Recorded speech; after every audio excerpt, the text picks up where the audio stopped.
Hi. പിന്നെ നമ്മൾ ഈ വീട്ടിൽ മല്ലി മുളകൊക്കെ മില്ലിൽ നിന്ന് പൊടിച്ച് കൊണ്ടുവെക്കാറില്ലേ?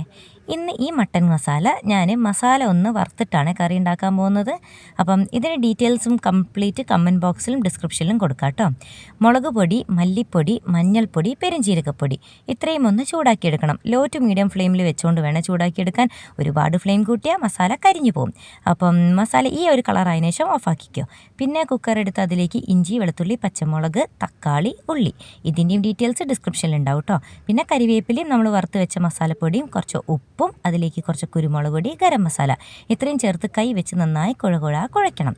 പിന്നെ നമ്മുടെ മട്ടൻ കുട്ടൻ ഇതിനകത്തേക്ക് ഇട്ടിട്ട് വീണ്ടും ഒന്ന് കുഴച്ചെടുക്കണം.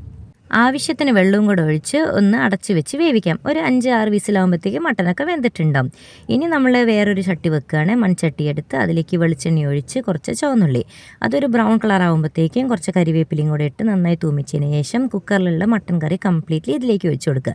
നമ്മൾ ഈ വറവ് കറിയിലേക്ക് ഒഴിക്കുന്നതിലും ടേസ്റ്റ് കറി വറവിലേക്ക് ഒഴിക്കുന്നതാണ് കേട്ടോ കുറച്ചും കൂടെ ടേസ്റ്റ് ഉണ്ടാവുക. പിന്നെ നന്നായി ഒന്നും കൂടെ തിളപ്പിച്ചെടുത്ത് അതിലേക്ക് പുളിപ്പിന് ആവശ്യമായ ചെറുനാരങ്ങ നീരും ആവശ്യത്തിലേറെ മല്ലിയിലയും കൂടെ ഇട്ട് കറി നന്നായി തിളപ്പിച്ചെടുക്കാം. ഈ ഒരു കൺസിസ്റ്റൻസിൽ വേണമെങ്കിൽ ഇവിടെ നിർത്തിക്കോളൂ, ഇല്ല കുറച്ച് കുറുക്കണം എന്നുണ്ടെങ്കിൽ കുറുക്കിയെടുത്തോളൂ. ഞാൻ കുറച്ച് കുറുക്കിയെടുത്തിട്ടാണ് കഴിക്കുന്നത്. അപ്പം എൻജോയ്.